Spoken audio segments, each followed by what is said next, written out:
22, sí. Audiencia pública correspondiente al 22 de junio de 2007. La defensa de Rafa Zubier tiene la palabra para informar. Con la venia de la sala. Cuando mi defendido Rafa Zubier se sentó aquí por primera vez, dijo que era súper inocente. Entendemos que es que en un procedimiento de estas características no servía solamente ser inocente, señorías. Se ha producido una serie de irregularidades en el procedimiento que hacen necesario ser algo más que inocente. Irregularidades que, por supuesto, no se han dado durante la celebración de esta vista, sino que traen causa de la instrucción.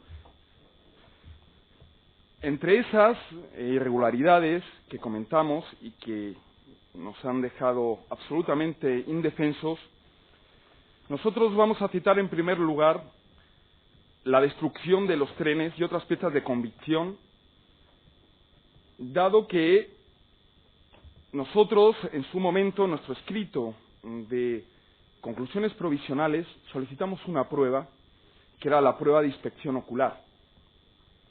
Entendíamos que, si bien la inspección ocular de todos y cada uno de los vagones afectados por las explosiones del 11M, entendíamos que los trenes, los vagones, son piezas de convicción y que la ley de enjuiciamiento criminal dispone que deben de ser expuestas en la sala antes de comenzar las sesiones las piezas, pero entendíamos también que aquí no íbamos a poder traer los trenes, evidentemente, y que existe jurisprudencia en ese sentido relativa a que cuando no se puede traer, pues se deniega el hecho de que esté la pieza de convicción presente. Bien, nosotros entendíamos que entonces había que ir a ver dónde estaban depositados y esta sala entendió que era adecuado. Esta sala vio que era una prueba pertinente. Bien. ¿Por qué queríamos verlos? Pues queríamos verlos solamente, señoría, para ver si realmente, por ejemplo, se habían producido todas esas explosiones, cómo eran los focos de las explosiones, si diferían unas de otras, se podía haber producido distintas dependiendo del tipo de explosivo, si se había desprendido pintura, si había tornillería distinta a la que fuera de la estructura de los trenes y tenía algún parecido con la que se analizó y se presentó como metralla que había explotado, si existía. Toda esa serie de detalles que un vídeo pues no nos podía ofrecer. Y además, señoría, porque realmente no se ha practicado ninguna prueba sobre los trenes. Aquí, en una de las pruebas periciales que vinieron a declarar, los peritos dijeron que sobre los trenes habían actuado con un vídeo solamente. Señoría, la ley de enjuiciamiento criminal establece que sobre las piezas de comisión se harán peritajes, pero no sobre un vídeo. Nosotros entendemos que no teníamos por qué justificar por qué queremos verlos, porque ya el auto de admisión de prueba de 23 de enero del 2007 de esta sala ya lo admitía, entendía que era justificado y adecuado. Bien, pero nosotros no achacamos la indefensión, evidentemente, a lo descrito por esta sala, a esta situación, sino al hecho de que haya sido el Juzgado Central de Instrucción el que haya permitido la destrucción de los trenes, teniendo en cuenta, pudiendo valorar por sí mismo, que esas pruebas iban a ser de gran importancia y que eran fundamentales para que las defensas pudieran ejercer su legítimo derecho y contradecir los informes periciales correspondientes. Señoría, pero es que cuando los cadáveres estaban todavía calientes, cuando todavía no se habían identificado a personas, cuando todavía no sabíamos lo que había explotado ni quiénes podían ser los autores de los hechos, es decir, entre el 13 y el 14 de marzo, según informaciones que recientemente esta sala ha podido recopilar de Renfe, los trenes habían sido ya destruidos, dejándonos ya a las partes, desde el primer momento, indefensos, sin poder en el futuro ver qué era lo que había explotado. Quizás ese era el gran secreto. Se han abierto las diligencias han estado casi 2 años secretas, 2 años y pico, y el secreto es que no había nada. Ese era el gran secreto. Y nos encontramos con hechos consumados, sin poder defendernos, y sobre todo, señorías, sin poder personarnos en las actuaciones para suplir la inactividad de la Fiscalía. La Fiscalía que tenía la obligación de velar por la legalidad. No lo ha hecho. Se constituyó junto al magistrado instructor para instruir y nos dejó sin pruebas a las defensas. Nos dejó sin posibilidad de que pudiéramos contrastar. Se destruyeron otros cuerpos del delito, se destruyeron los trenes, se destruyeron evidencias de los focos de las explosiones, se lavaron con agua y acetona. Y la Fiscalía no estaba ahí para defender a todas las partes, a defender a la legalidad. Se nos dejó huérfanos, sin poder ver las actuaciones para descubrir hoy, casi al final del juicio, que los trenes habían sido destruidos 3 días después de los atentados. Habían sido desguazados. ¿Quién tenía ese interés en desguazar los trenes, en dejarnos sin pruebas? Pero es que además, con el secreto de las actuaciones, lo único que se pretendía, señorías, era dirigir la investigación en un sentido. Y no permitirnos intervenir, señoría, no permitirnos intervenir para practicar alguna serie de diligencias que esta parte consideraba necesarias. Esta parte, por ejemplo, solicitó varias veces que se tomase declaración en instrucción a 2 personas que considerábamos fundamentales en la instrucción para aclarar los hechos, Nurdin Abdesalam Larvin y Yassin Hamed Mesad. Bien, pues la Fiscalía además se opuso reiteradamente a que los lleváramos a declarar. Esas personas aparecen citadas multitud de veces en las actuaciones, en las declaraciones de Emilio Suárez Trasorras, en las declaraciones de Carmen María Toro. En la entrevista, ahora lo hemos visto aquí, que mantiene Emilio Suárez con el CNI, en el legajo 20 aparece el nombre de Yassin Hamed Mesad, con números de teléfono. Y la Fiscalía, y evidentemente el magistrado instructor, nos decían que no era necesario. Nos decían que era un simple repartidor, uno de ellos, de un laboratorio. Ese dato luego pudimos ver que lo había dicho solamente otro de los testigos, el señor Pablo Moya, pero que la Fiscalía ni nadie había averiguado quién eran esos señores. Se trataba de ocultar información. Se trataba de impedir que nosotros pudiéramos investigar, que pudiéramos dirigir, que pudiéramos recopilar pruebas sobre cuál era el entorno del señor Emilio Suárez Trasorras, del señor Toro en Madrid, en su tráfico de hachís. Bien, esa sería otra, señoría, de los perjuicios de la indefensión que se nos ha causado con el secreto de las actuaciones. Bien, en un sentido quizás, señoría, más pequeño, podríamos decir que los informes periciales también adolecen de nulidad. Unos informes periciales sobre los que se ha construido, pues, y disculpen, pero como siempre, la llamada inoportuna. Un segundito. Bien, continúo. Sobre los que se ha construido la instrucción. Un compañero mío, un buen amigo y compañero, buen abogado, de la defensa de la señora Angélica Cortés, nos decía aquí que, bueno, que por genéricas las impugnaciones de los informes periciales, pues no deberían de ser tenidas en cuenta, que nosotros no habíamos, en ninguna de nuestras nulidades, cuando las habíamos propuesto, habíamos pues dicho cuáles eran los informes que veníamos a impugnar. Pues bien, yo como lo preveía, sabía que me iba a encontrar aquí con Gonzalo Boyé y que es un abogado muy hábil, muy buen abogado. Yo ya en mi informe de conclusiones provisionales, pues cité los informes que creía que adolecían de esa nulidad. Y a ellos me remito.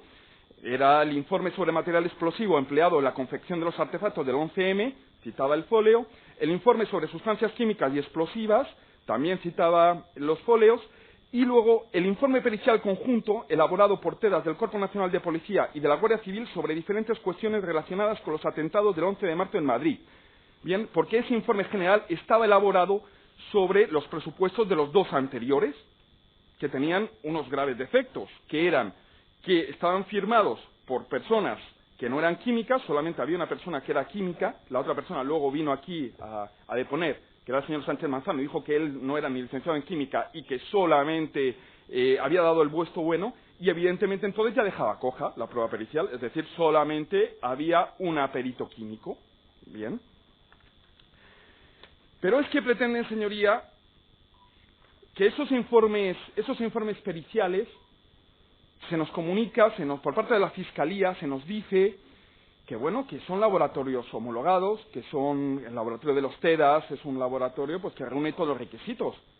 Pero es que, precisamente, a preguntas del Ministerio Fiscal, cuando vino aquí a declarar el señor Sánchez Manzano, superior de los TEDAS, dijo que el laboratorio de los TEDAS es simplemente investigativo, que no se hacen pruebas científicas y que las pruebas que se hacen en ese laboratorio de los TEDAS abren casi más interrogantes que los que resuelven. Es decir, simplemente dicen qué tipo de explosivo, pero dejan abierto cuál es el nombre comercial. Pero es que además también, cuando ha venido a deponer la perito de los TEDAS, señoría, nos ha confirmado que sus cromatógrafos pues son bastante anticuados, señoría, y que realmente además sus pruebas no salen en papel, no se puede confirmar, no queda constancia de ello. Se hacen sobre placas de vidrio que no se conservan. Entonces, claro, yo me pregunto, entonces nos tenemos que creer lo que ha dicho un laboratorio, simplemente una persona, y yo no lo puedo contrastar. Entonces, ¿dónde está el Estado de Derecho? ¿Dónde está la verdadera contradicción? Pero si es que precisamente la ley de enjuiciamiento criminal pide que sean dos peritos, precisamente para contrastar si hay algún problema, si hay alguna contradicción. No, yo aquí, por dogma de fe, me tengo que creer, sin poder verlo, que explotó lo que explotó. Bien, señoría, esas son las pruebas con las que se trata de basar este juicio. Pero es que además, otro grave problema que venimos aquí a denunciar son las presiones policiales. Presiones, en este caso, de la Guardia Civil, que ha recibido mi cliente desde la detención.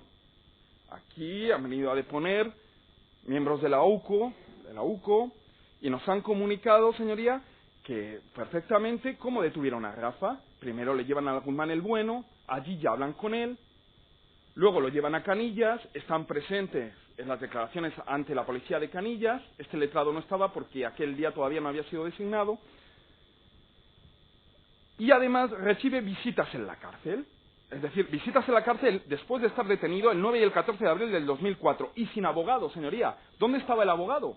Ahí yo ya estaba designado y nadie me llamó, nadie me pidió autorización para tomarle declaración a mi cliente en la prisión, para que les diese datos, darles datos que le podían perjudicar, señoría.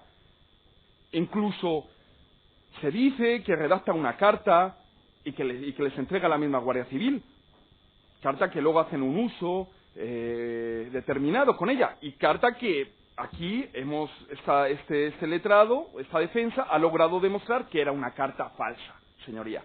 Pero es que todo se ha hecho así. Si es que detrás de cada uno de los implicados, habría siempre un policía detrás de la puerta, señoría. Si es que a Emilio Suárez Trasorras también tiene policías presionándole por un lado, se reúnen con él, le dicen lo que tiene que decir. Al señor Tolo le intentan también, con la carta de Emilio, que supuestamente dicen que ha redactado Rafa Zugier, y que es la carta que han redactado ellos con información de Rafa Zugier, le tratan también de invitar para que les cuente y que diga lo que tiene que decir. Al gitanillo, al señor Gabriel, también va un policía de la UCO y está presente, y parece ser que también dice lo que tiene que decir. Bien, señoría, nosotros entendemos, por eso, que no basta ser solamente inocente en un procedimiento de estas características, con estas irregularidades, más todas las que por detrás mío han mencionado mis compañeros, y que las que seguramente, con toda probabilidad, denunciarán después de mí otros muchos. Bien. Ahora vamos a pasar, señorías, a los hechos. Decía mi compañero ayer en su magnífico alegato, en su magnífico informe, que si al Ministerio Fiscal no le importaba lo que había explotado, a su cliente le importaba. Le importaba porque se estaba jugando 40.000 años. Al mío le importa un poquito menos. Son creo que 5.000, 6.000 años más abajo, más arriba. Porque son 30 y tantos mil años y ya bueno, a partir de los 20.000 yo ya pierdo la cuenta. Bien. También otro compañero mío decía que realmente eran la acusación representada por el Ministerio Fiscal, que como hemos visto no estaba aquí para representar la legalidad, era solamente para representar la acusación, la que tiene que demostrar, la que tiene la carga de la prueba sobre lo que ha explotado. Hoy en día podríamos decir que no se sabe, se intuye, yo lo tengo muy claro, pero para los que quieran, incluso se podría decir que no se sabe lo que ha explotado. Bien, ¿por qué? Los peritos, inclusive, ha habido peritos que muy seguramente han dicho que lo que explotó es titadín y que lo han visto en las muestras. Pero dejémoslo inclusive en empate, señoría. No se puede condenar con eso.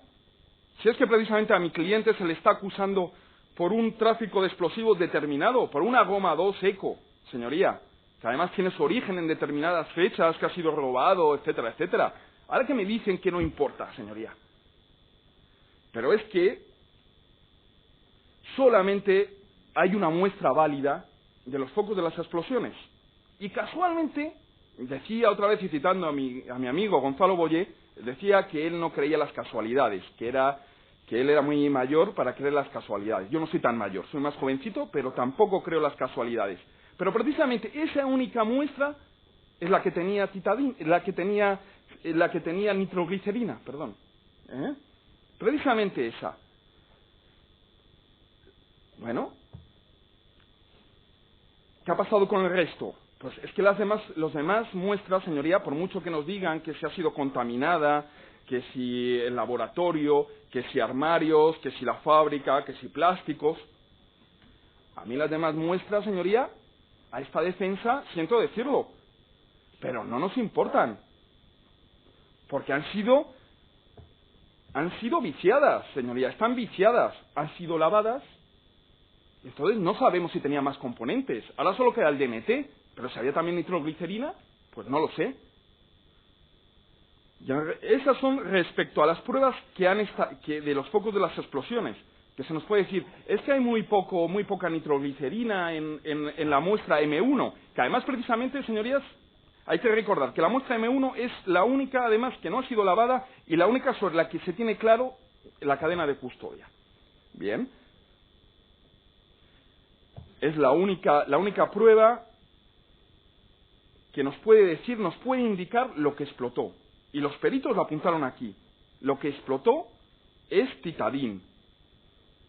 Se puede decir, había muy poca cantidad de nitroglicerina. Bien, pero es que no tienen en cuenta, los peritos sí lo tuvieron en cuenta, y aquí lo dijeron, que es que eso es polvo del extintor, evidentemente.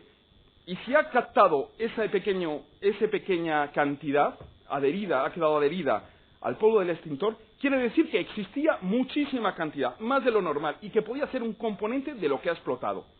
De lo demás, no sabemos lo que ha explotado. Pueden decir que además había flalatos, me parece, bien. También se ha dicho que ese componente químico está en las pinturas. Pero como no podemos saber ni verlo por nosotros mismos, si realmente eso lo tenían los trenes porque han sido destruidos, pues bueno, pues lo tendremos que suponer. Bien, señoría. Otra cuestión es la mochila de Vallecas.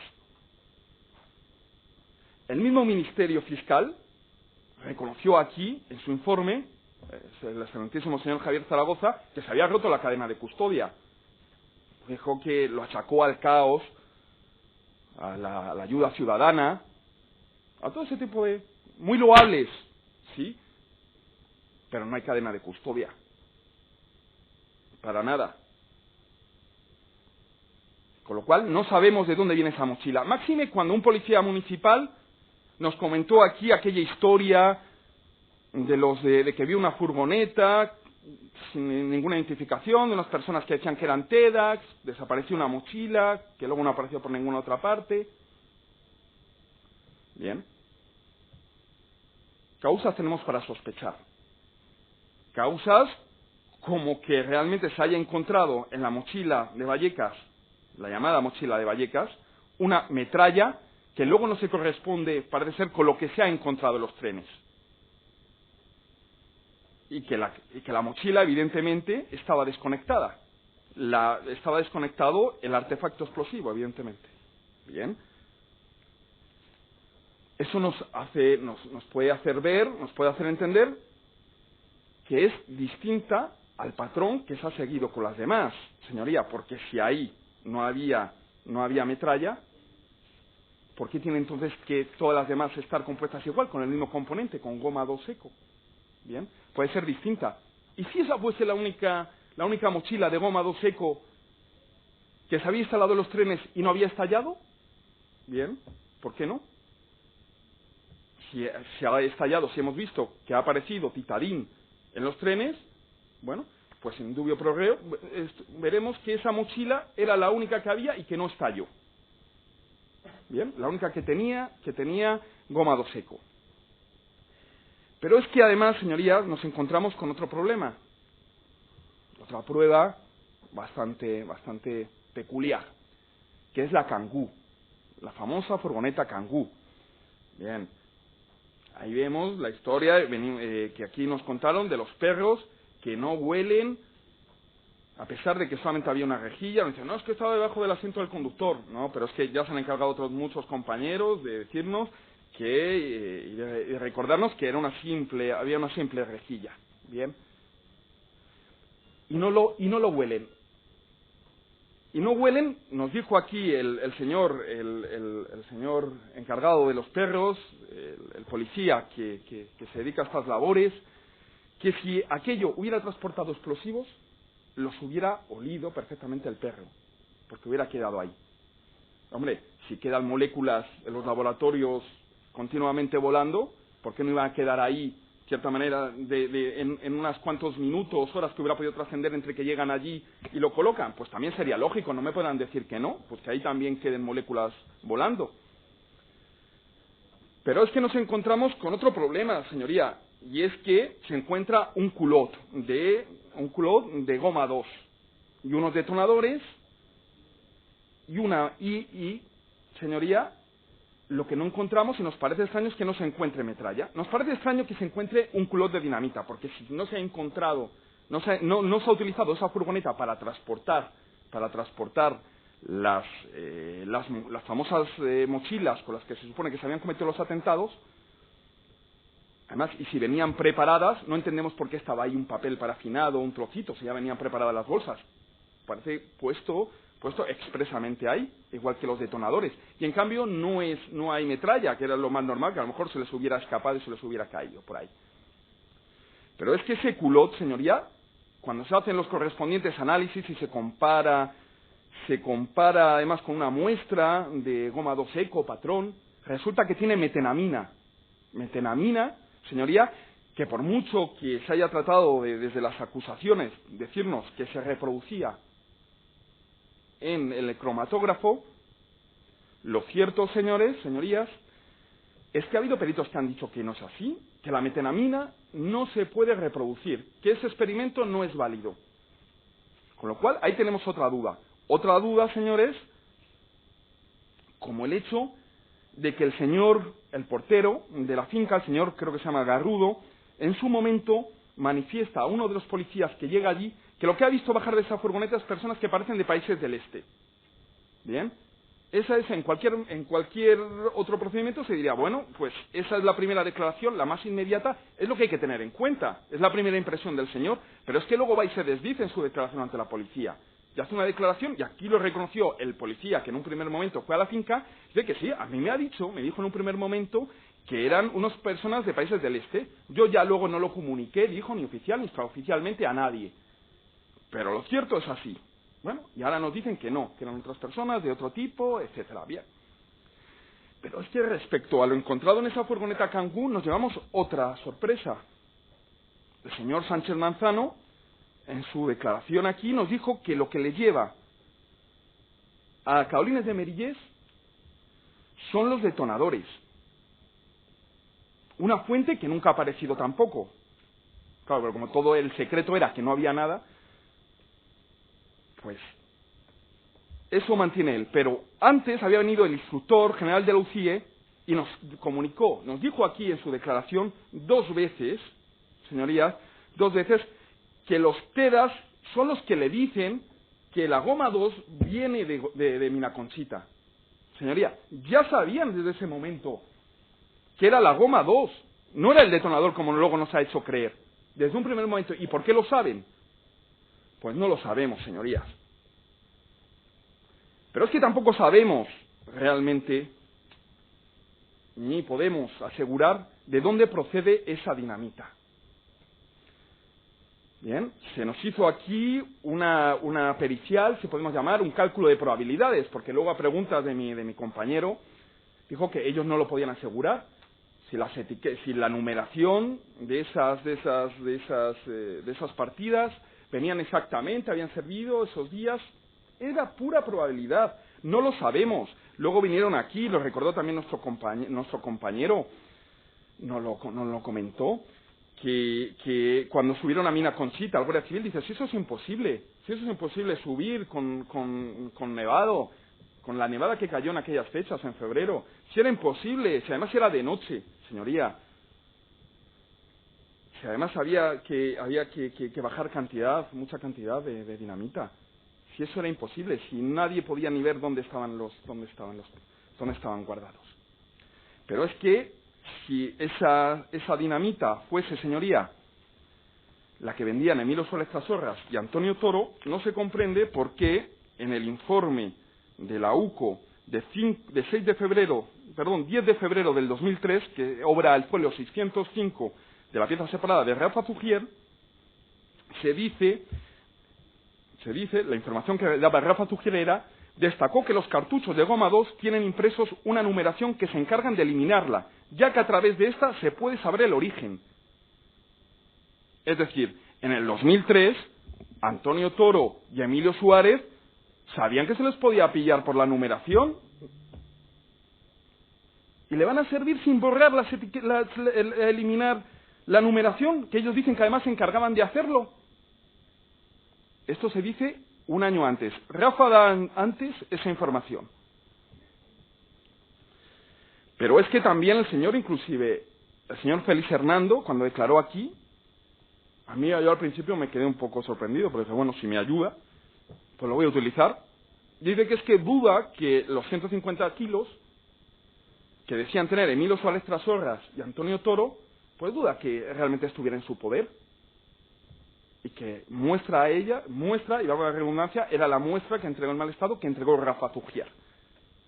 Muestra que, por supuesto, tampoco disponemos de ella, porque también, como todo lo que pasa aquí, si aquí se destruyen trenes, dinamita, lo que sea, pues se destruyó y no podemos saber lo que tenían, y si estaba en buen estado, no estaba en mal estado.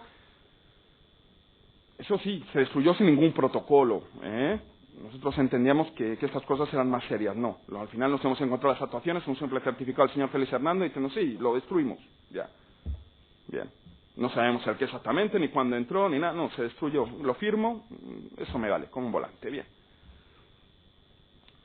Pero es que también, señoría, aquí se nos ha tratado ya de plantear un escenario predeterminado, y decirnos que Emilio Suárez Trasorras conocía o fue presentado a Yamal Halmidán por parte de Rafa Zugier. Bien. Pero esto no es cierto, señorías. En el folio 17.133, es una declaración de Emilio Suárez Trasorras del 31 de agosto del 2003, saco estas declaraciones porque el señor Suárez Trasorras no contestó a mis preguntas en su interrogatorio y bueno, y yo hice uso, las cité, los folios. Bien, pues este señor dice que bajó, encargó el hachís unos días después, señoría, del nacimiento del hijo de Nurdin Abdesalam. Bien. ¿Cuándo nació el hijo de Nurdin Abdesalam? Bien, el hijo de Nurdin Abdesalam nació el 31 de agosto del 2003. Esto lo podemos ver, lo hemos encontrado en el auto de procesamiento en el folio 911, que hace referencia a un informe presentado por la Guardia Civil en el verano del 2005. Bueno, solamente lo hemos podido encontrar ahí esa referencia, sabemos que estamos seguros que obra de los autos en otro lado. Bien, pues ahí se dice que nació en esa fecha, y entonces si bajaron, señorías, si bajaron a encargar el hachís a los 3 días, 4 días, ya estamos en el 3-4 de septiembre. La reunión no se pudo celebrar entonces, señorías, no se pudo celebrar para nada en las fechas que se nos está haciendo creer aquí. Que la reunión del McDonald's de Carabanchel en octubre sirvió como presentación de Emilio Suárez Trasorras a Yamal Hamidán por parte de Rafa Tugier. Pero es que además también Carmen Toro en diversas declaraciones, o incluso Manolón, también habla de que bajaron, el llamado Manolón, y perdónenme la confianza, bajaron al nacimiento del hijo de Nurdin Abdesalam. Bien, pero es que era tal el grado de confianza, señoría, entre la familia Suárez Toro, la señora Carmen Toro y el señor Suárez Trasorra y Yamal Hamidán, señoría, que no nos creemos, como nos han dicho, que ellos solamente le conocían por Mugli. Señoría, si es que en la agenda de Carmen Toro, al lado del teléfono de Yamal Hamidán, se encuentra un nombre. Yo le estuve dando mucho tiempo vueltas, no sabía qué podía significar, era tan evidente. Ami, claro, decía amigo, no, ¿qué puede ser? Ami, no, es evidente. Hamidán. Eso está en la agenda de Carmen Toro de la casa intervenida. Es decir, eso de que le llamaban Mugli, no sabemos cómo le llaman, porque a nosotros nos lo presentó Rafa Tugier, no se sostiene. No se sostiene porque Emilio Suárez Trasorras, señoría, y Antonio Toro tienen mucha relación con magrebíes, con gente, con todo mi respeto, gente maravillosa. Yo no trato para nada de criminalizarlos, todo lo contrario. Pero es que estamos en un procedimiento en el que se está hablando que hay personas magrebíes y que ahí podría estar el germen de este atentado.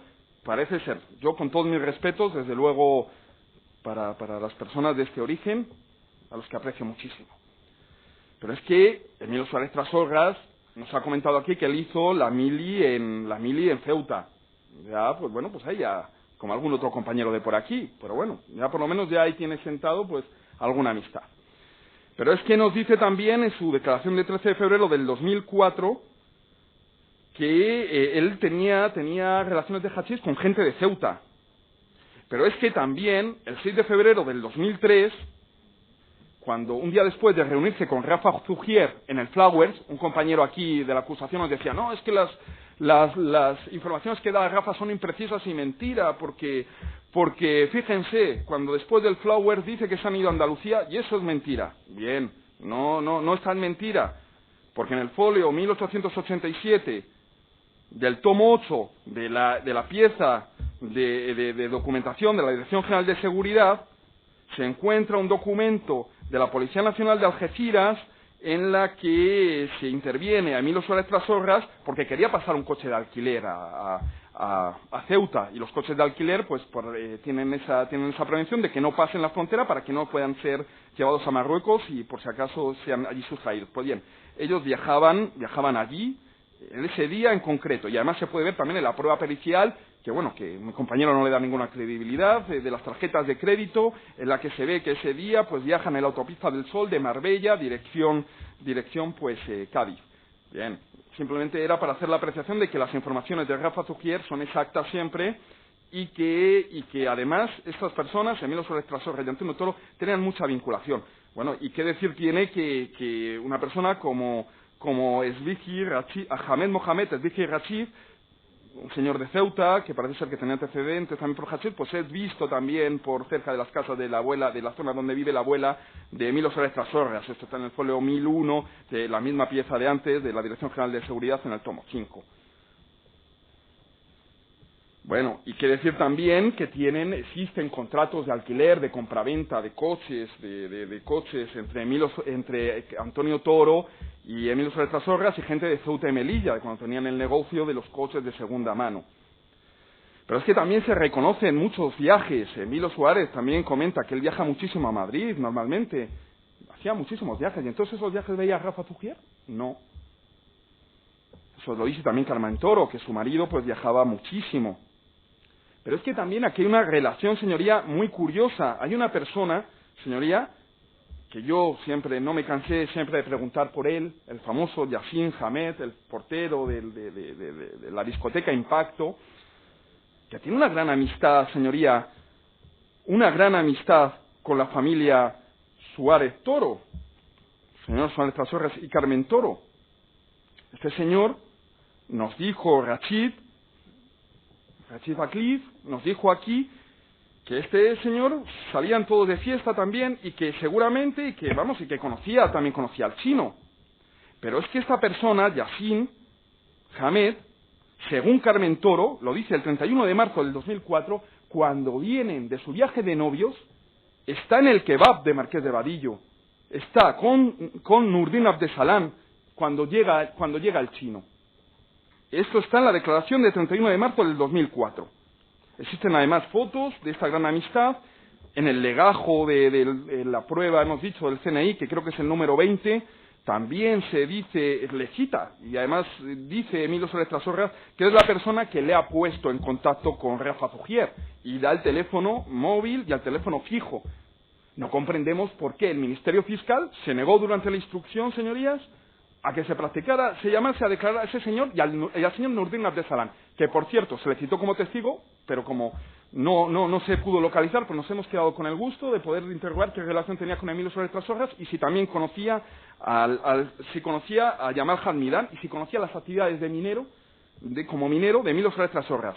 Eso sí lo conocía el señor Yassin. Sabía que Emilio Suárez Trasorras era minero, lo dijo aquí. Bien. En sus declaraciones también del 12 y 14 de junio de Carmen, reconoce que esta gente ha viajado además a Asturias. Además que ha estado en su casa. Y además reconoce que esas son las personas que conocen a Emilio Suárez y a Antonio Toro. Y son sus suministradores de hachís. Entonces, esa gente ya podía conocer al chino. ¿Por qué tenía que ser a través de Rafa Zugier? Si ya tenían un conocimiento anterior. Otra persona más. Una probabilidad de que hubiera sido otra persona. Bueno, ahora vamos a hablar de la agenda, de la famosa agenda que mi compañero puso en cuestión. Yo no lo sé, pero no sé si está manipulada o no. Yo solo sé que ahí aparece una agenda en la que no aparece el nombre de Rafa Zugier. Aparece el nombre de Nurdin Abdesalam, tío de Nurdin, Yassin, Moritos Ceuta. No aparece el nombre de Rafa Zugier. Pero luego es que el señor Emilio Suárez Trasorras tiene unas amistades, pues realmente curiosas. Es que él dice en el folio 17.140, en su declaración de 13 de junio del 2004, que él sabe distinguir lo que es un integrista o no. Que Yamal Hadmidán no es integrista, que él conoce a marroquíes integristas o a magrebíes integristas. Bien. ¿Serán esos los que le han puesto en contacto con Yamal Hadmidán? Eso está en el folio 17.140. Y entonces llegamos a la reunión del McDonald's, señoría. Rafa Zugier, como se ha mantenido aquí, como él ha declarado, siempre ha declarado eso, O sea, no es cierto, como se nos ha tratado de hacer creer, que Rafa Zugier ha cambiado sus declaraciones continuamente, no. Para nada. Rafa Zugier siempre ha mantenido que a esa reunión acude únicamente para proteger a Emilio Suárez Trasorras, porque le van a partir la cara. Porque es que este señor no paga el hachís que pide. Por cierto, también le va a salvar la cara luego continuamente la reunión de Moncloa su cuñado Toro. Porque es que este señor, pues no quiere pagar. Luego hace la misma historia con uno de los muchachos que envía aquí, que se queda el dinero, no le pagan. Este señor no quería pagar. Entonces, bueno, llama a Rafa Zugier. Y se habla exclusivamente de hachís, señoría. Si es que aquí todo el mundo ha hablado, nos ha depuesto aquí, ya ha dicho que se ha hablado de hachís, solamente menos Emilio Suárez Trasorras, que es el único que ha comentado. Aquí Rachid Bakliv ha dicho que se habló de hachís. Carmen Toro dice que se habló de hachís, que luego le creía que era una reunión de hachís. Es que, salvo luego los demás, como todo el mundo se quita de la mesa y dicen que no teníamos nada que ver. Aquí el único que ha dado la cara, Rafa lo podía haber dicho también perfectamente. Si uno se fue por las hamburguesas de pescado, yo me fui al servicio. No, Rafa ha dicho, yo estuve en todo momento presente. Y ahí no se escuchó hablar para nada de explosivos. Pero claro, ¿quién dice que se habló de explosivos en esa reunión? Emilio Suárez Trasorras. Y podemos tener en cuenta el testimonio de Emilio Suárez Trasorras. Lo dudo mucho, señorías, con todo respeto hacia mi compañero y hacia su representado. Pero el señor Emilio Suárez Trasorras, como nos dijeron los peritos que trajeron los peritos psiquiatras, uno era el que la había tratado durante 8 años y otro era el mejor perito de psiquiatra de la ciudad o de la provincia. Emilio Suárez Trasorras es fabulador y fantasioso. Si es que con eso ya valía, señorías. Se le preguntó aquí y dijo, sí, es que es la característica. Otra cosa no sabemos si tendrá. Pero fabulador y fantasioso es la principal característica de esa enfermedad que tiene. Bien. Pero es que además no vamos a tener en cuenta, por lo menos, señorías, yo creo que no se podría tener en cuenta las declaraciones de un coacusado, que lo único que quiere, señoría, aquí es protegerse.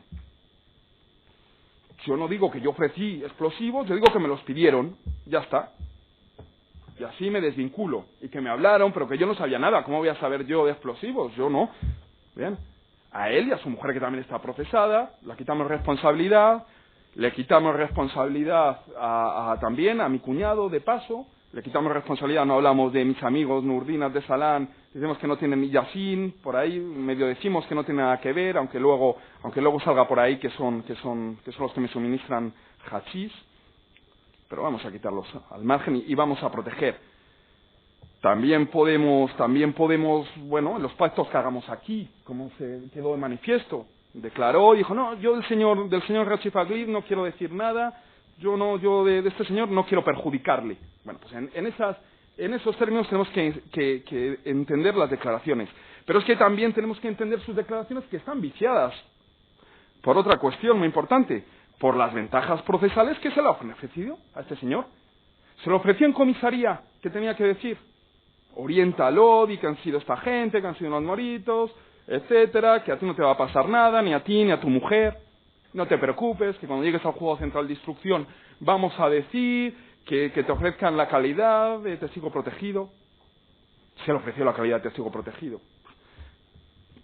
Ahí están, a la prueba me remito. El primer día se le plantea esa posibilidad. A Rafa, que estaba comprobadísimo, que había dado toda la información posible, pues no sabemos por qué, señoría, nunca se le ha dado la posibilidad de que siga dando información protegido. Él ha seguido dando de todas formas, arriesgándose. Ha dado todo lo que tenía que decir lo ha dicho, pero a escondidas. A escondidas no. Bien. Pero es que además, bueno, con todos esos vicios que hemos hablado del señor Emilio Suárez Trasorras, tenemos que decir otra cosa muy importante. Es que en su careo con Rafa Zugier, Emilio Suárez Trasorras reconoce que quizá Rafa no ha escuchado el tema de los explosivos. Es que ya le quita de ahí de en medio. Es que dice, bueno, pues a lo mejor es que Rafa no lo escuchó. Pero es que además, en sus declaraciones, el señor Emilio Suárez, cuando trata el tema de los explosivos, deja muy claro que quien le plantea el tema de los explosivos ahí en el McDonald's es Rachif Aglib y Yamal Hadmidan. Jamás Rafa Zugier. Por cierto, Rachif, cuando vino aquí a testificar, dijo que Rafa estaba todo el día haciendo burla, cuando estaban en la reunión. O sea, ¿qué atención iba a tener Rafa Zugier en ese asunto? Y si se habló que yo no lo creo, para nada, que se hablara de explosivos, se dice que solamente se habló de explosivos. No se dice que se pactó nada de explosivos. No se dice que se acordó nada de explosivos, de que yo te traigo, tú me das, tú me perdonas, no te preocupes, cuánto, a tal precio, rebájamelo, no. Simplemente dice que me preguntaron por los explosivos. Y fue Rachif, y fue el chino, que eran los que tenían las marcas. Las marcas las tenía Rachif en la cara. Bien. Se nos ha dicho que aquí se había hablado también de que eran explosivos para joyerías, que Rafa Zugier había sido condenado por esos hechos. Era un lapsus bien intencionado que cometió ayer mi compañero, fue por pura equivocación. que dijo que es que lo necesitaba seguramente Rafa Zugier para reventar joyerías, que había sido condenado por ese asunto. Bien, yo todavía estoy personado también como defensor en esa causa, y todavía, vamos, que yo sepa, pero ya he visto el patio, veo que todo puede suceder, todavía, por lo menos sin abogado y sin mi cliente, desde luego no ha habido juicio. Entendemos que no ha habido juicio y desde luego no ha habido sentencia. Pero es que además, señoría, ya le digo, no hemos tenido conocimiento, y eso que estoy personado. No se ha celebrado ningún juicio sobre ese tema. Y es que además, cuando vino aquí personal de la policía, de la Guardia Civil, de la Policía Judicial, dijo muy claramente un señor que había incluso detenido a Rafa Zugier en esa operación, que ahí no se habían utilizado explosivos, que eran alunizajes, señoría. Eso es que además tiene lógica. ¿Cuándo hemos oído que se utilizan explosivos para atacar una joyería? Si lo más lógico, lo más rápido, es que por economía no criminal, no economía procesal, sino por economía criminal, es que es mejor un coche. Si es que en este caso de que estaba ahí Rafa por medio, fue incluso dentro de un centro comercial, que entraron con un coche y destrozaron otras personas, destrozaron evidentemente no Rafa Zugier, que no tenía nada que ver con los hechos. Estaba por ahí presente viendo y vio que otras personas pues en un coche destrozaron una joyería. Bien, era lo lógico. Pero es que además, señoría, que hay que muchas veces cogerlas al vuelo porque sin darse cuenta puede. Bien, pero es, señoría, que además no entendemos por qué Rafa, si ahí se hubiera hablado de explosivos en esa reunión del McDonald's, pues no entendemos, señoría, por qué no habría avisado. Se ha avisado otras veces, ¿por qué no va a avisar aquí? Pues ahí queda la pregunta, si es que la lógica era esa. Pero es que además nos preguntamos, señoría, si él había avisado antes de que el señor Emilio Suárez Trasorras y el señor Toro estaban traficando con explosivos, y se lo dice a la gente de la UCO, mi pregunta es, ¿cómo se va a meter por medio de ese tráfico? Si es que se desplazaron con cámaras, con todo. Si él no hacía más que además de decir, oye, ¿cómo está este tema? Y le decía a Víctor, lo reconoció en su careo, y aquí decía, bueno, que ahí seguían. ¿Bien? ¿Cómo se va a meter Rafa? ¿Cómo se va a arriesgar a que le pillen ahí? En algo que él ya había denunciado. Señoría, si es que no tiene lógica. Si es que no tiene ninguna lógica, o inclusive, además, hubiera avisado a sus compañeros, a sus socias, les hubiera dicho, oye, que tener cuidado, que he avisado a la UCO y que están detrás nuestra, vamos a hacer esto a espaldas de todos. No, señoría, no tiene para nada, no tiene ninguna lógica. Entonces, ¿quién la ha podido dar? Si hubieran sido esos explosivos, yo he puesto en duda al principio, primero, que fue la goma 2 lo que ha explotado, quiero que quede muy claro, y que si ha sido goma 2 lo que ha explotado, o lo que se encontró en Leganés, y lo que explotó en Leganés, si es así, pues dejo muy en duda que sea de Mina Conchita. Pero si a pesar de todo se lograse demostrar que es de Mina Conchita, de Caolines de Merillés, ¿cómo pudo llegar a oídos de Yamal Halmidán, alias el Chino?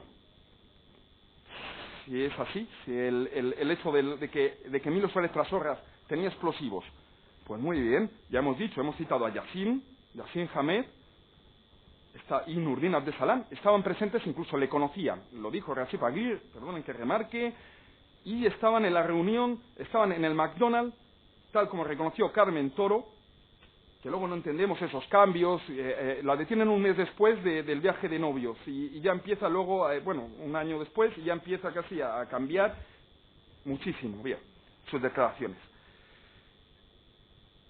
Podían ser también Rachid Aglif, cuando ya luego entraremos, cuando estalla el detonador, pues podía haber dicho dónde ha salido esto, y Rafa hubiera dicho, no, pues son una gente de Asturias, de no sé qué, pues ya ahí Rachid lo podía haber transmitido a Emilio Suárez al Chino, de que esa gente, que además conocía a Yassin, etcétera, podía perfectamente, pues tenía ese tipo de cuestiones. Pero también podían haber sido los amigos de Ceuta, o podían haber sido otros amigos de donde que hubieran conocido a Emilio Suárez Trasorras y Antonio Toro en sus múltiples viajes a Madrid para el tráfico de drogas. Señoría, hay muchísimas posibilidades. Pero es que Emilio Suárez Trasorras y Antonio Toro, pero especialmente, Antonio Toro no, perdón.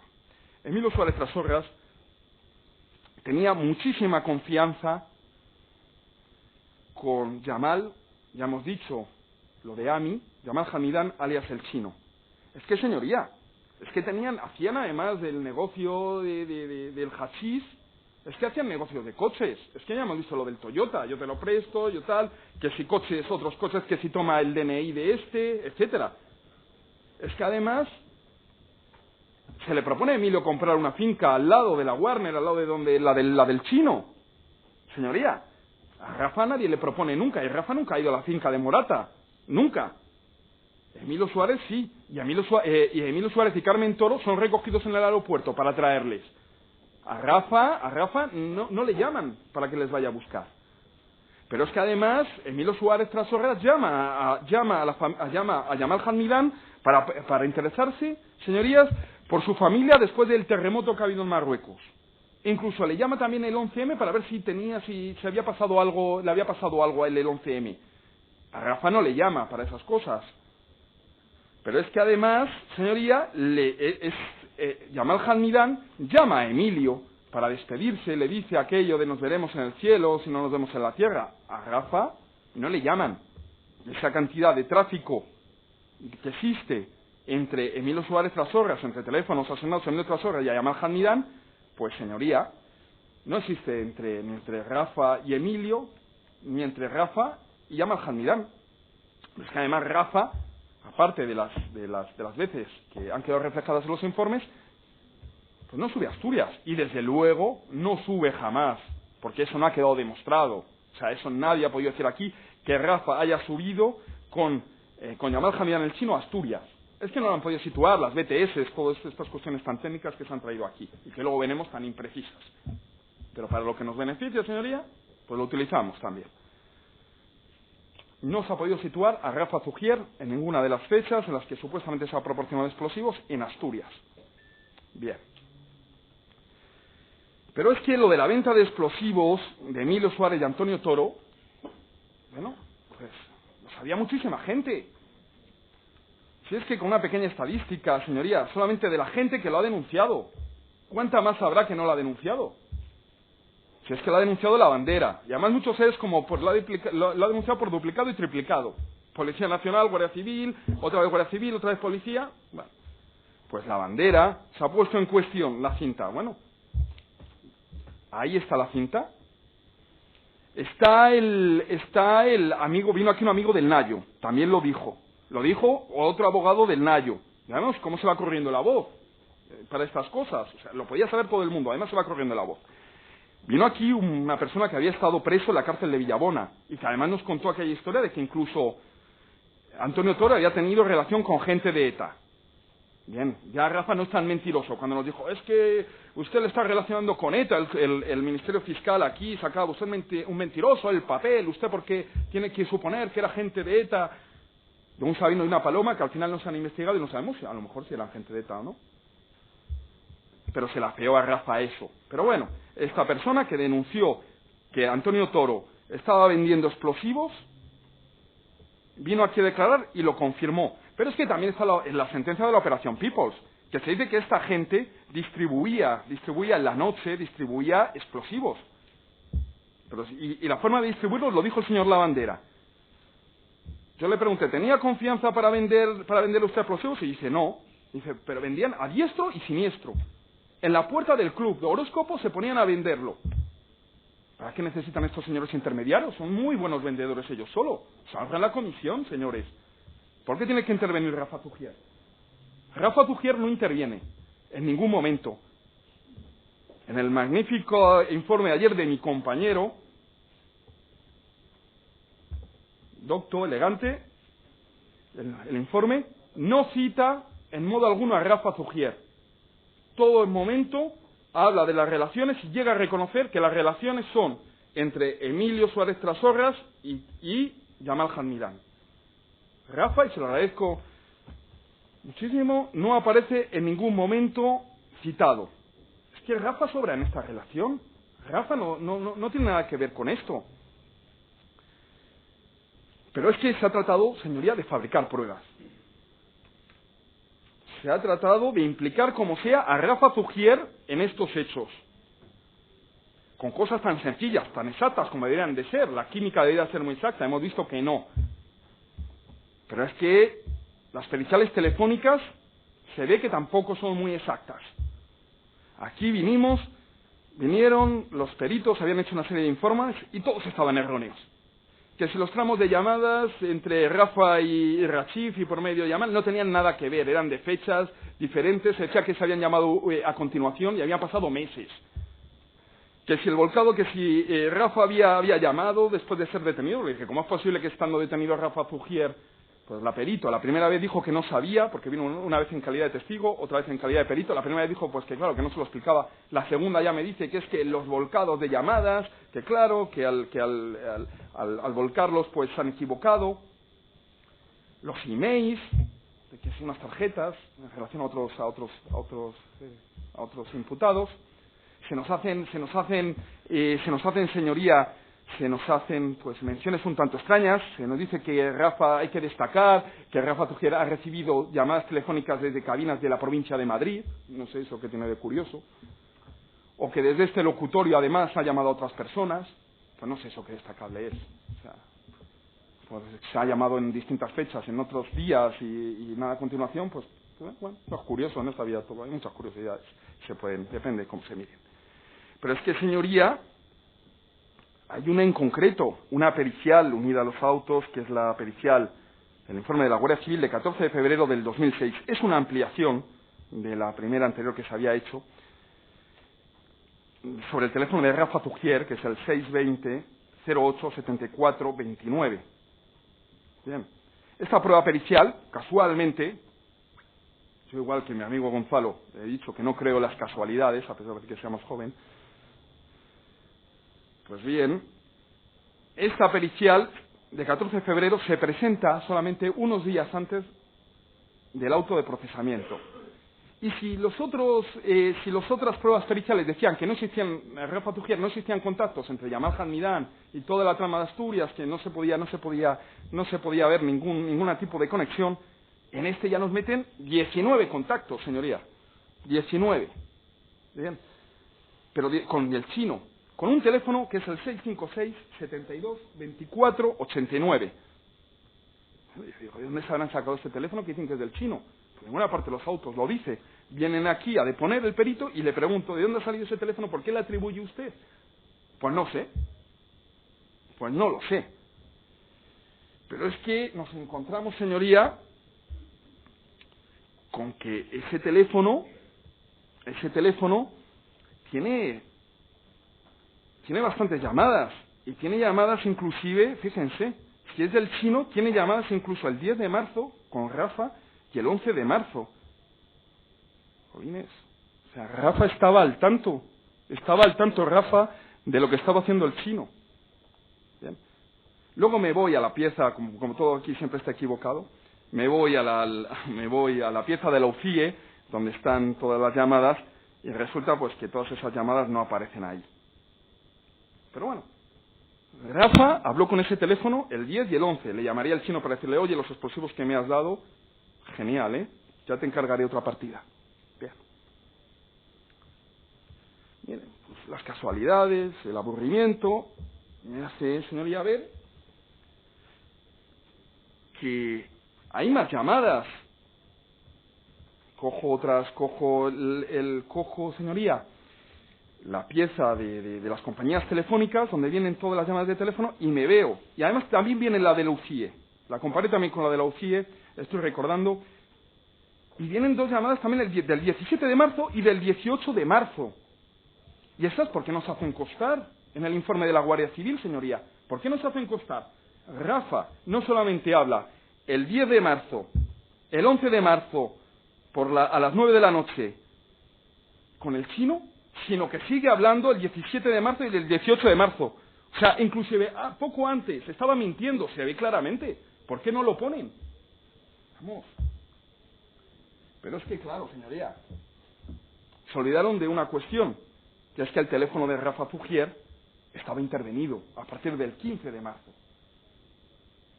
yo no dudo que la Guardia Civil tenga buenos investigadores. Por eso me extraña que no se hayan cogido los folios aquí nosotros los tenemos en el folio 189 en adelante, que es la pieza separada de Rafa Zugier, y lo comparan además con el folio 77.766 para ver de dónde exactamente comparar que se han producido esas llamadas y a qué horas, y vemos que las llamadas del 17 y 18 de marzo corresponden con un teléfono que sí está identificado. Y no es el teléfono, señorías, del chino.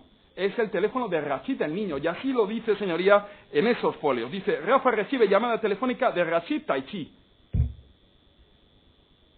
Prueba fabricada, hecha a medida para condenar a Rafa Zugier, presentada, señorías, pocos días antes del auto de procesamiento. Bien, estas son las pruebas con las que contamos. Por eso en este procedimiento hay que ser súper inocente, porque inocente no basta.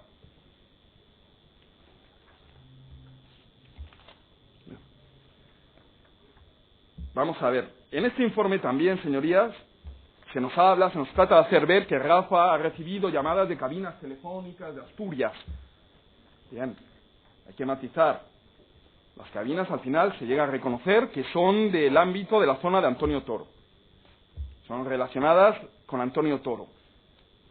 Y esas conversaciones, aquí han quedado bien claro, tienen que ver exclusivamente con el tráfico del hachís que mantenía Rafa Zugier con Antonio Toro en relación al tráfico con Love Kiesbay.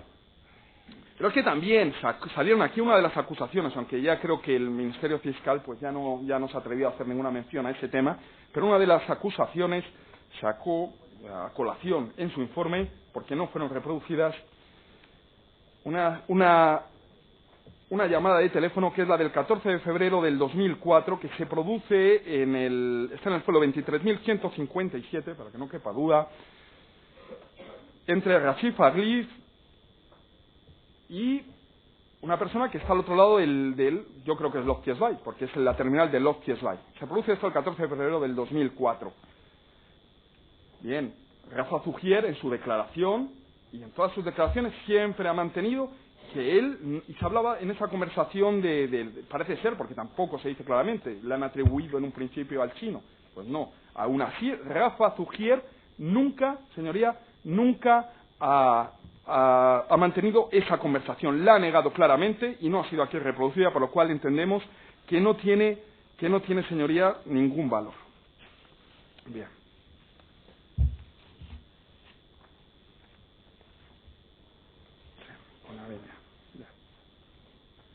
Señoría, luego llegamos al tema del detonador.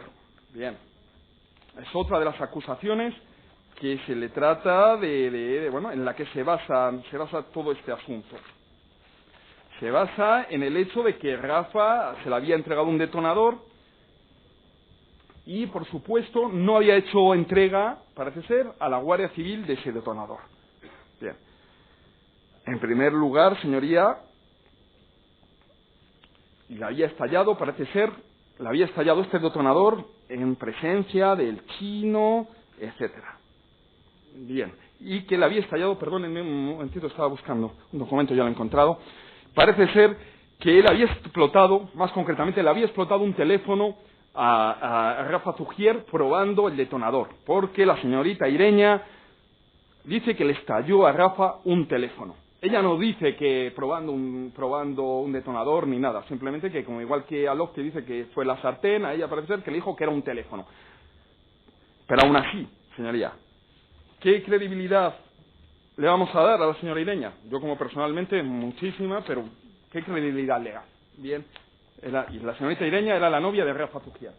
Bien, pues resulta, siempre digo que no hay mayor fuerza destructiva contra un hombre que una mujer, que una exnovia resentida. Y la señora Ireña estaba resentida con Rafa Zugier. Ya no me dirán ustedes, bueno, son simples habladurías. Solamente lo ha dicho aquí Rachid Aglif y lo ha dicho Víctor. No, es que lo dice también la UCO en su informe de 23 de marzo del 2004. Está resentida Bueno, dice, el teléfono de la novia de Rafa Zugier. Esta puede aportar información, puesto que dice conocer a otros implicados en el atentado. Está resentida con Rafael, toda vez que éste estaba manteniendo relaciones con otras mujeres. Bien. Cuando una mujer dice que te va a hundir, lo intenta. Perdónenme, no pretendo ser machista. Bien. Pero aquí lo hemos visto. ¿Qué le puede suponer la declaración de esta mujer? ¿Hundir a Rafa Zugier? Una condena de 30.000 años. Bien. Pero es que, señoría, por lo menos, la verdad que ha dicho aquí es que no se ve al chino en ningún lado. No se ve al chino en ningún lado en la casa de Rafa Zugier. Ireña viene con otra persona que no se acuerda, casualmente se llama Rachid Taichi, luego sí se acuerda de haber visto al chino con Rafa, pero no se acuerda que el día que a su novio le estalló en la mano algo y que estaba sangrando, no sabía con quién venía, ¿bien? Pero sí se acuerda muy bien del chino, de haberle visto una sola vez al chino con Rafa Zugier, de eso se acuerda perfectamente. No se acuerda de quiénes eran los compañeros de piso de Rafa Zugier, el señor Loftiesvay, con quien compartía el piso, pero sí se acuerda de que ha visto al chino. Bien, vale. Pero es que, señoría, nunca se vio salir de allí jamás al chino, de esa casa. Estaban Rafa Zugier y Rachid Fagui. Y nos han comentado aquí cómo había sido después de un fin de semana de auténtica juerga. Drogados, borrachos. Se habían bajado a Madrid, subieron unas chicas, habían ido por unas rayas. Y luego se pone Rafa pues a jugar, sin darle importancia. Si hubiera estado en sus cabales, señoría, ¿quién se va a poner a experimentar en esas condiciones, señoría? ¿Quién se va a poner a experimentar? Y además en su propia mano. Si él supiera cómo funciona eso, ¿en qué cabeza cabe? Hubiera cogido de la rabiza de unos cables. Pero si era un simple juego. Pero si no le dejó señales, señoría, apenas. Pero si es que, ¿dónde está el informe clínico de cuando fue atendido en urgencias? Si es que Rafa luego se fue de juerga. Se fue al Heaven. Y allí todo el mundo lo vio y Rafa lo contó. Me ha explotado un petardo. ¿Cómo le va a haber explotado un teléfono, señoría? Si Rafa tiene las dos manos. Si es que un teléfono te estalla la mano, te la destroza. Es que eso es inaudito. Además, que ¿dónde está el teléfono? Si es que nadie ha visto el teléfono explotado. Pero si es que además, señoría, lo que le pasó a Rafa con ese petardo, lo sabía todo el mundo. Lo sabía Víctor, que era íntimo amigo. Era, además de su controlador, era Mario Gascón, que no ha podido venir aquí a declarar, porque no ha querido, o no lo sabemos, pero no ha aparecido.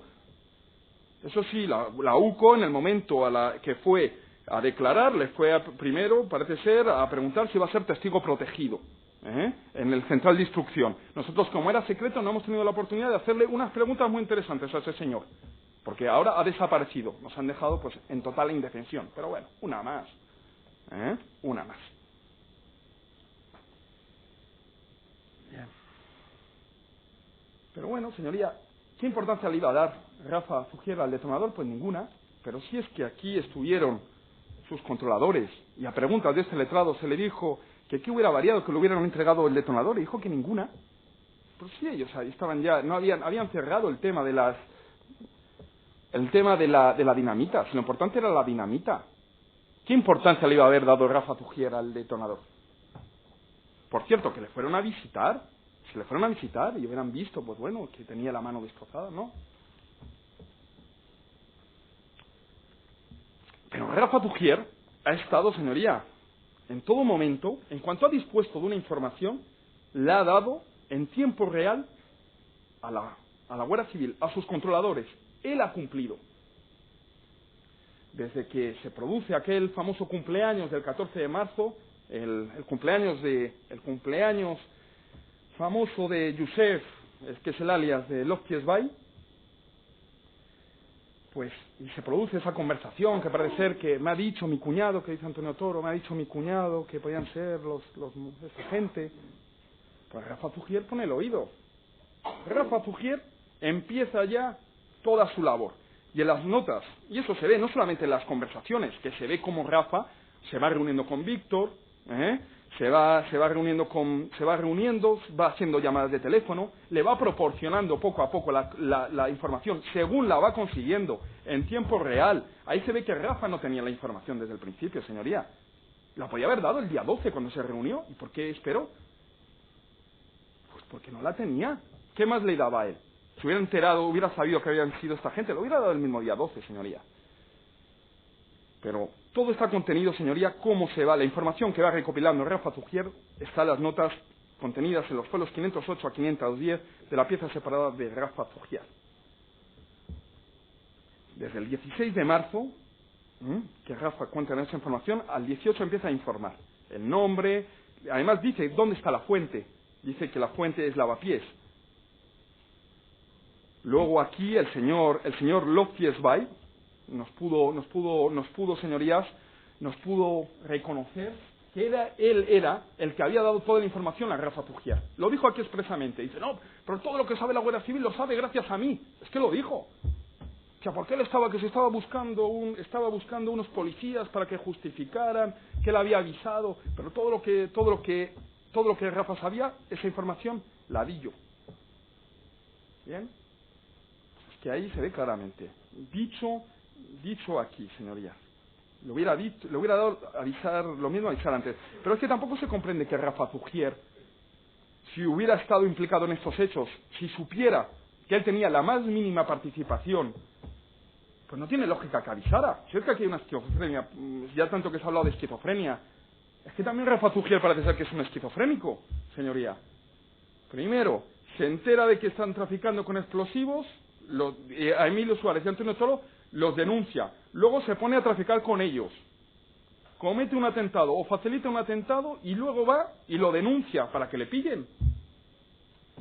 Pues si él hubiera tenido cualquier conocimiento de que él tenía que ver algo con eso, si hubiera sido así, hubiera salido corriendo, no hubiera dado ninguna pista, no hubiera dicho que ha sido Yamal Hamidán, hubiera dicho, no sé, yo lo que he oído en Lavapiés es que ha sido un tal Mohamed. ¿Cómo le va a dar la pista principal, que luego se ha demostrado dónde vive, para que luego no hiciera ninguna utilización, la verdad?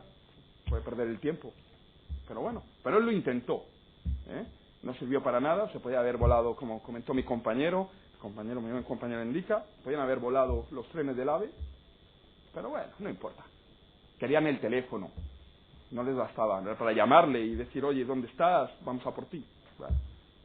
Pero yo no me creo que tuviera la osadía que decía mi compañero de que pedían que Rafa los detuviera, no. Era para ellos llamarle y decirle, ven para acá. Bien.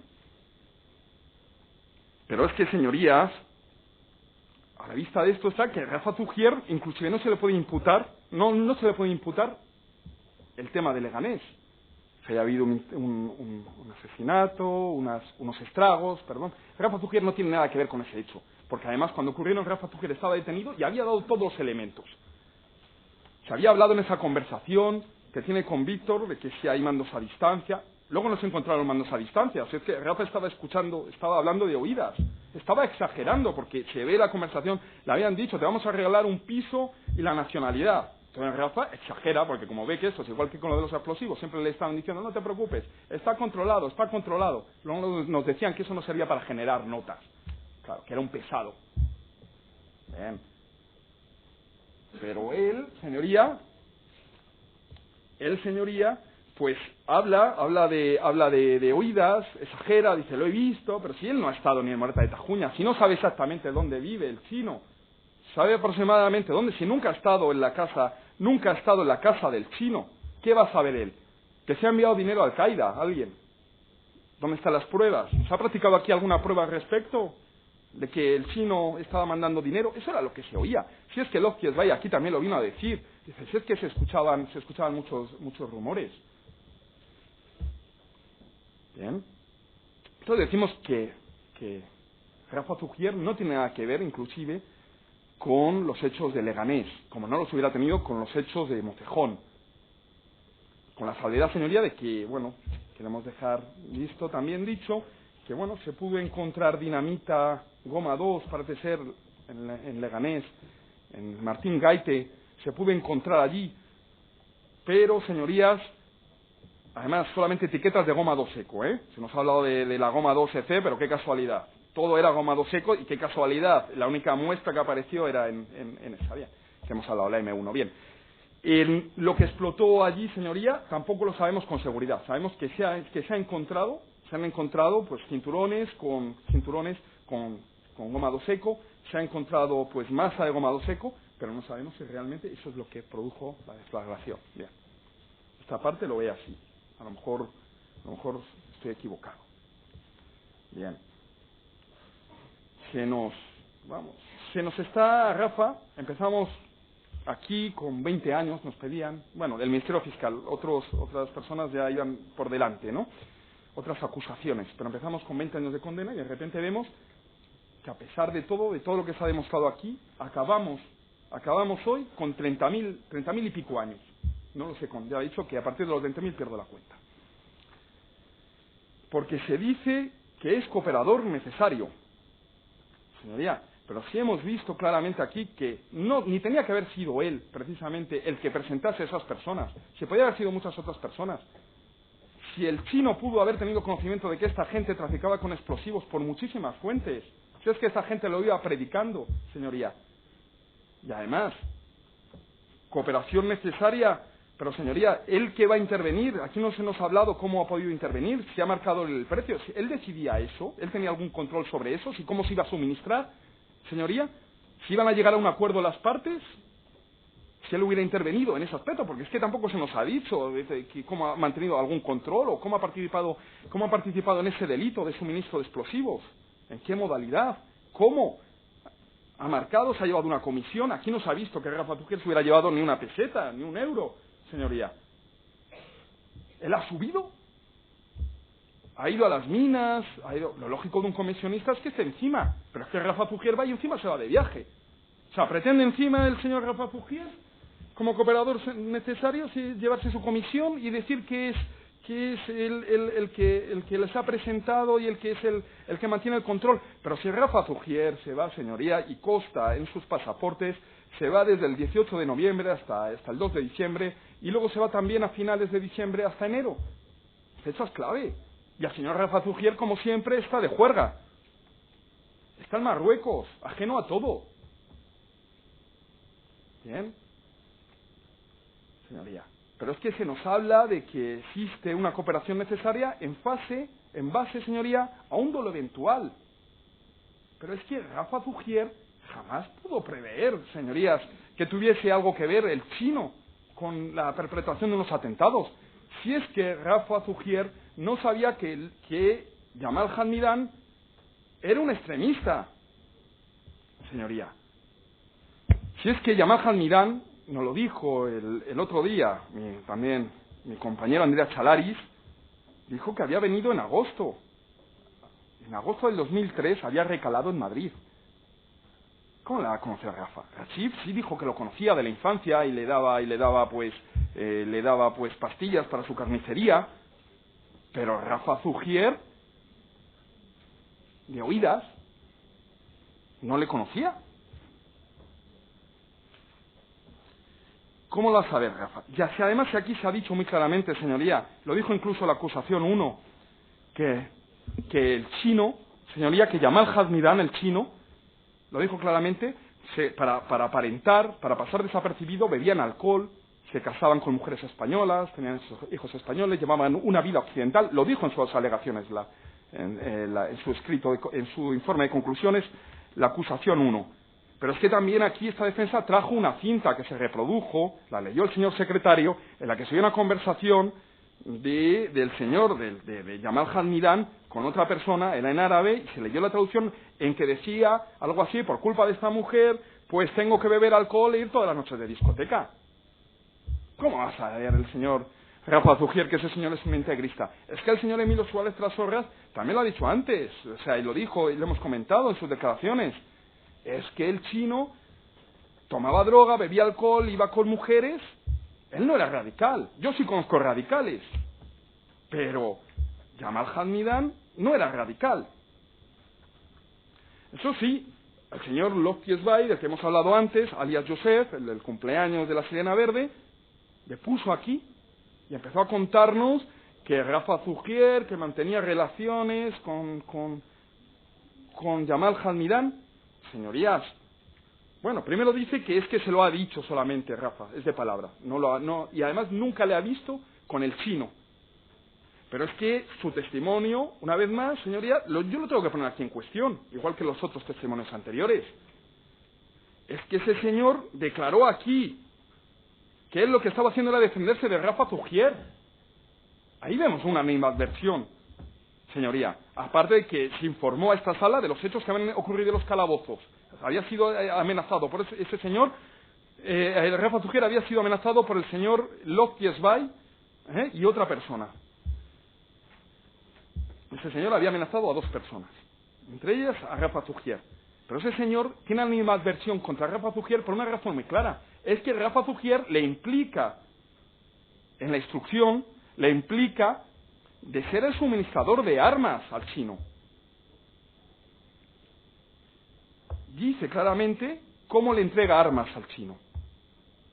Entrega incluso planos. La señora Olga Sánchez no está aquí para recordarlo hoy, si no seguramente se acordaría cómo Rafa Zugier, con un plano, indica claramente dónde el garaje que tenía el señor Loftiesbay y donde se hacían las transmisiones de armas en general. Y que las armas con las que habían ocurrido lo de Bilbao las había proporcionado el señor Loftiesbay. ¿Por qué va a decir el señor Loftiesbay claramente? Que Rafa Zugier hay que condenarle. Para que no hable, enterrarle 30.000, 40.000, 50.000 años. Vamos, lógicamente. A mí me extraña mucho que aquí dijera eso, porque el Ministerio Fiscal reprodujo una cinta en la que el señor Loftiesbay habla con una tal Cristina cuando detienen a Rafa y dice que Rafa Zugier es 100% inocente. Lo vimos aquí, lo pidió el Ministerio Fiscal. Le dice a Cristina, es que Rafa es 100% inocente, si no tiene nada que ver, yo lo sé. Claro, si es él, lo sabía, si era él el que le estaba dando toda la información a Rafa. Si es que él sabía que Rafa no tenía ni idea de quién era el chino, y dónde se movía, ni siquiera había salido de la cárcel. Si es que lo dijo el señor Loftiesbay. Pero es que tiene otra razón, señoría. Es que tiene miedo que le impliquen con el chino al señor Loftiesbay. Entonces echa balones fuera. Ese es el motivo de su declaración. ¿Y cómo se le puede implicar? Aquí escuchamos una conversación, se reprodujo, en la que él daba indicaciones a una persona que le tenía que entregar algo al chino. Claro. Pues él se trata de desvincular. ¿Ha sido Rafa? Yo no.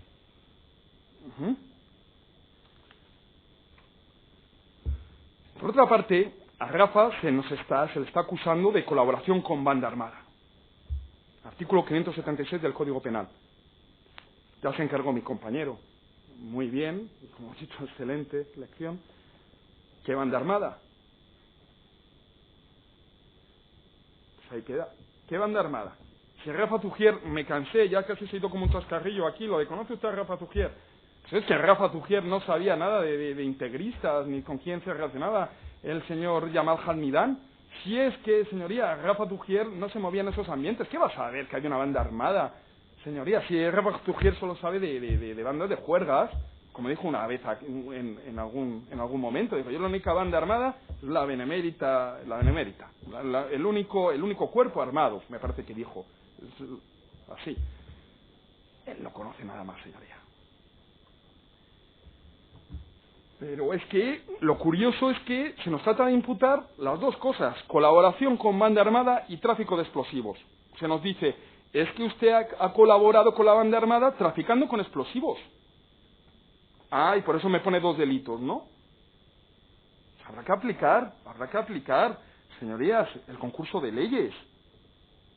Lo que no es de recibo es que, además, hay una específica, que es el 573 del Código Penal. En todo caso sería el aplicable. Aquí hemos visto que no, que al fin y al cabo he mantenido que el Rafa es absolutamente inocente, pero en ese supuesto pues sería solamente aplicable ese. Pero no que es eso que me dicen que como ha colaborado con banda armada y que su única colaboración con banda armada es el tráfico de explosivos, entonces le meto tráfico de explosivos y colaboración con banda armada. Pues no entiendo nada, la verdad. No entiendo nada, señoría. No entiendo por qué Rafa Zugier está aquí sentado, señoría. Porque Rafa Zugier siempre, en todo momento, estuvo al lado de la ley, de lo que él creía la ley, mejor, vamos a especificar, ¿no? Él creía que estaba colaborando. Desde que se enteró que probablemente alguien estaba traficando con con explosivos, lo puso en conocimiento de la Guardia Civil. Y le dicen, el 5 de febrero, porque en la reunión se desplaza hasta Asturias, le hacen fotos, las vimos aquí en su momento, de cómo Rafa va señalando a las personas que han podido intervenir en ese tráfico de explosivos o que estaban dispuestos.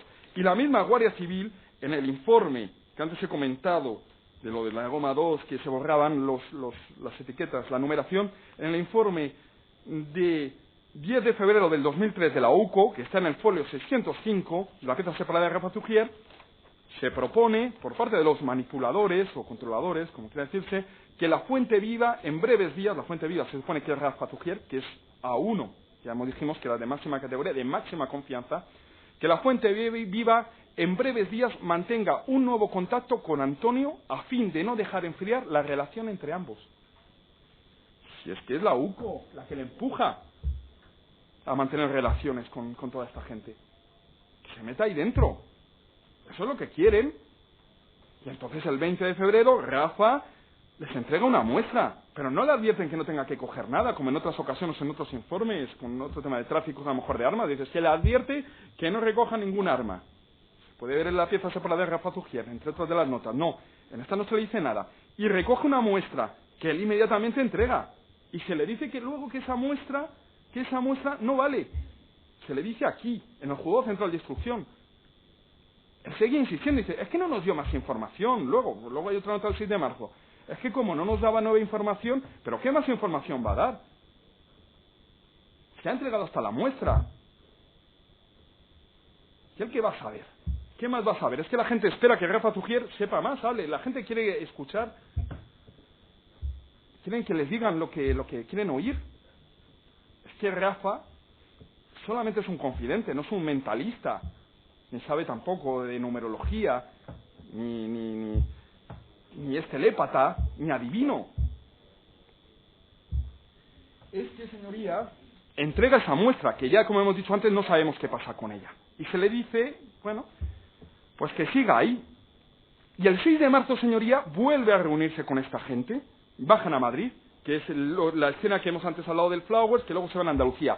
Y en esa escena, señoría, se le dice, además, se le comenta que van a hacer una reunión seguramente con un uruguayo que se llama Martín. Y Rafa Zugier da esa información. Aquí, señoría, el señor Víctor, el controlador de Rafa, nos dijo que es que no le había dado nombres, señoría. Que no le había quedado en el aire. Pero es que en ese informe, señoría, de 6 de marzo del 2004, tuvimos ocasión de leerlo posteriormente, da el nombre, da la dirección, señoría, da todo. ¿Tenemos constancia de que se haya seguido esa vía? De esa persona a la que Rafa Zugier le iba a vender, Rafa Zugier informó que Emilio Suárez Trasorras y Antonio Toro podían entrar en contacto para vender cocaína a cambio de explosivos y armas. Aquí no consta nada que se haya seguido esa línea, señoría. Consta nombre, número de teléfono, incluso el origen, que este señor es de origen uruguayo. Pues no se hace nada, señoría. Y se nos dice que Rafa es que no ha seguido dando información, pero sí es que no sabe nada más.